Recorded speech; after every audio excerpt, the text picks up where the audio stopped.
बच्चों CBSE class 11 के chapter 5 chemical thermodynamic का वेटेज 70 मार्क्स में से 9 मार्क्स तक है। इसलिए आज मैं लेकर आई थर्मोडायनेमिक चैप्टर के मोस्ट इम्पॉर्टेंट और मोस्ट एक्सपेक्टेड थ्योरी के questions. First important question system के ऊपर पूछा जा सकता है। क्वेश्चन है define a thermodynamic system, explain the different types of system with examples. Answer में आपको सिस्टम की डेफिनेशन और उसकी टाइप्स की डेफिनेशंस एग्जांपल के साथ लिखनी होगी। या फिर सिस्टम के ऊपर इस तरह से क्वेश्चन हो सकता है define open and closed system. यहाँ पर भी आपको ओपन सिस्टम और क्लोज्ड सिस्टम को एग्जांपल के साथ डिफाइन करना होगा। नेक्स्ट इंपॉर्टेंट क्वेश्चन एक्सटेंसिव और इंटेंसिव प्रॉपर्टीज से पूछा जा सकता है। क्वेश्चन और define intensive and extensive properties. तो यहाँ पर आपको एक्सटेंसिव और इंटेंसिव प्रॉपर्टीज को डिफाइन करना होगा और साथ ही साथ एग्जाम्पल लिखनी जरूरी है। या फिर क्वेश्चन इस तरह से हो सकता है what is an extensive and intensive property. Question अलग है, आंसर सेम होगा। एक्सटेंसिव और इंटेंसिव प्रॉपर्टी को एग्जाम्पल के साथ आपको लिखना होगा। बट अगर क्वेश्चन इस तरह डिफरेंशिएट बिटवीन एक्सटेंसिव और intensive properties, provide example relevant to thermodynamics, तो आपको एक्सटेंसिव और इंटेंसिव प्रॉपर्टी को दो कॉलम बनाकर डिफरेंशिएट करना होगा और एग्जाम्पल जरूर लिखना है। एग्जाम्पल की हाफ मार्क्स या 1 मार्क्स अलग से होती है। Next important question state function या पाथ फंक्शन से हो सकता है। What is state function and path function. यहाँ पर भी आपको स्टेट फंक्शन और पाथ फंक्शन को एग्जाम्पल के साथ डिफाइन करना होगा। या फिर क्वेश्चन हो सकता है identify the state function and path function out of the following. जो भी प्रॉपर्टी दी होगी आपको उसको दो कॉलम बनाकर स्टेट फंक्शन और पाथ फंक्शन में इस तरह से डिफरेंशिएट करना होगा। Next important question first law of thermodynamics से पूछा जा सकता है। फर्स्ट लॉ ऑफ थर्मोडायनेमिक्स बहुत इंपॉर्टेंट है। क्वेश्चन हो सकता है state and explain first law of thermodynamics with mathematical relation.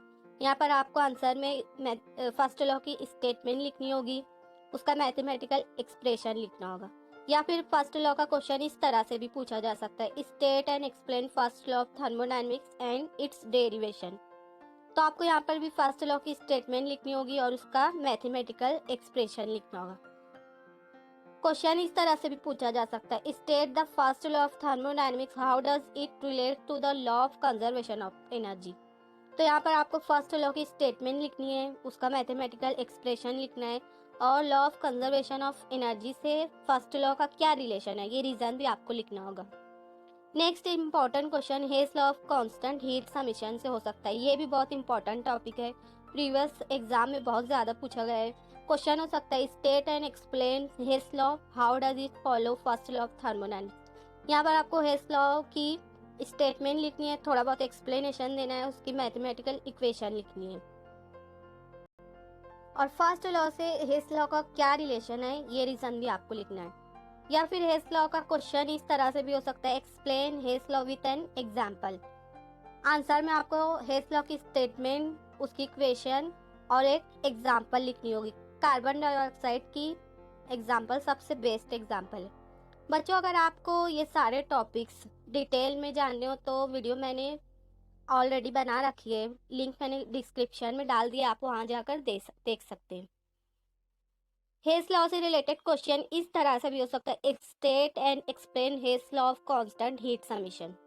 तो यहाँ पर आपको हेस लॉ की स्टेटमेंट, एक्सप्लेनेशन, उसकी इक्वेशन ये सब लिखनी होगी। एग्जाम्पल नहीं दिए तो नहीं लिखना है। या तो क्वेश्चन हो सकता है explain Hess law of constant heat summation, illustrate its application with a suitable chemical reaction. यहाँ पर एप्लीकेशन दिए बट यहाँ पर वही एग्जाम्पल आएगी, कोई भी एक एग्जाम्पल लिख सकते हो आप। यहाँ पर आंसर में आपको हेस लॉ का स्टेटमेंट, थोड़ा बहुत एक्सप्लेनेशन, उसकी इक्वेशन और एग्जाम्पल लिखनी है। और कार्बन डाइऑक्साइड की सबसे बेस्ट एग्जाम्पल है। बच्चों next important question Gibbs free energy पर है। गिब्स फ्री एनर्जी पर क्वेश्चन हर साल एक ना एक पूछता है, इसलिए आप इसे अच्छी से पढ़कर जाना। क्वेश्चन हो सकता है what are the conditions for spontaneity. Spontaneity के लिए आपको गिब्स फ्री एनर्जी क्या कंडीशन है वो लिखनी है। फिर एंट्रोपी की कंडीशन, एंथैल्पी की कंडीशन और टेम्परेचर, चारों की कंडीशन आपको लिखनी होगी। आप इन्हें अच्छी से समझ कर जाना। या फिर क्वेश्चन हो सकता है what is meant by Gibbs free energy, तो यहाँ पर आपको सिर्फ गिब्स फ्री एनर्जी की डेफिनेशन लिखनी होगी। या फिर क्वेश्चन हो सकता है define Gibbs free energy and Gibbs Helmholtz equation, तो यहाँ पर आपको गिब्स फ्री एनर्जी की स्टेटमेंट और उसकी इक्वेशन लिखनी होगी और हेल्महोल्ट्ज फ्री एनर्जी की डेफिनेशन और स्टेटमेंट इक्वेशन लिखनी होगी। नेक्स्ट क्वेश्चन इस तरह से भी पूछा जा सकता है, for a reaction both delta H delta S R negative, under what condition does the reaction occurs spontaneously. Answer में आप गिब्स एनर्जी की इक्वेशन को डेल्टा एस और डेल्टा एच निगेटिव रखकर स्पॉन्टेनियस प्रोसेस के लिए Gibbs free energy condition find out कर सकते हो।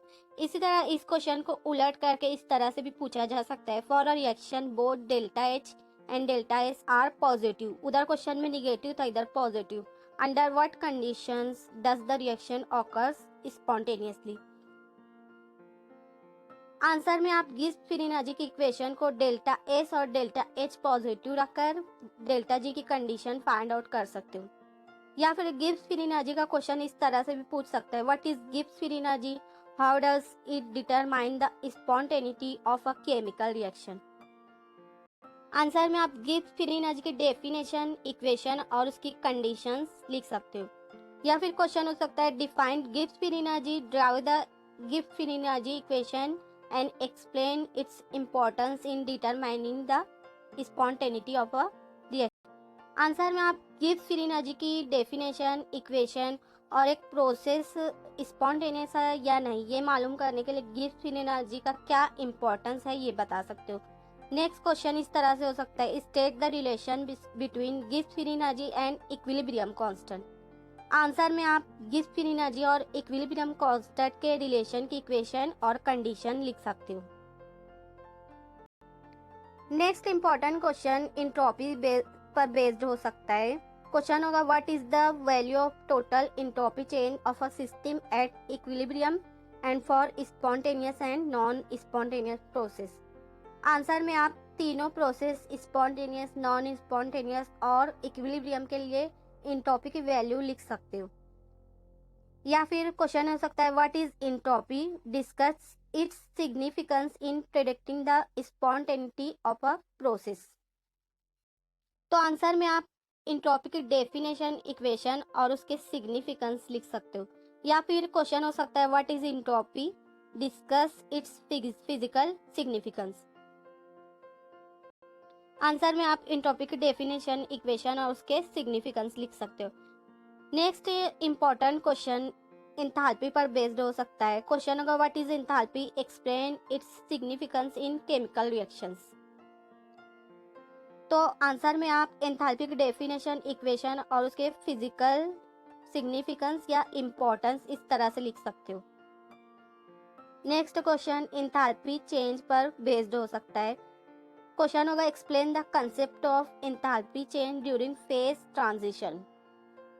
आंसर में आप फ्यूजन की, वेपोराइजेशन की और सब्लिमेशन की एंथैल्पी चेंज की डेफिनेशन इस तरह से लिख सकते हो। Next important question second law of thermodynamics से रिलेटेड हो सकता है। क्वेश्चन होगा state the second law of thermodynamics, how does it relates to entropy. Answer में आप सेकंड लॉ की स्टेटमेंट और एंट्रोपी का सेकंड लॉ से रिलेशन इस तरह से लिख सकते हो। या फिर क्वेश्चन हो सकता है describe the second law of thermodynamics and its importance in chemical processes. Answer में आप सेकंड लॉ की स्टेटमेंट, मैथमेटिकल इक्वेशन और इम्प्लीकेशन, मतलब सेकंड लॉ का गोल या मकसद क्या है केमिकल रिएक्शन में, इस तरह से लिख सकते हो। Next important topic heat capacity हो सकता है। क्वेश्चन होगा define the term heat capacity and specific heat capacity.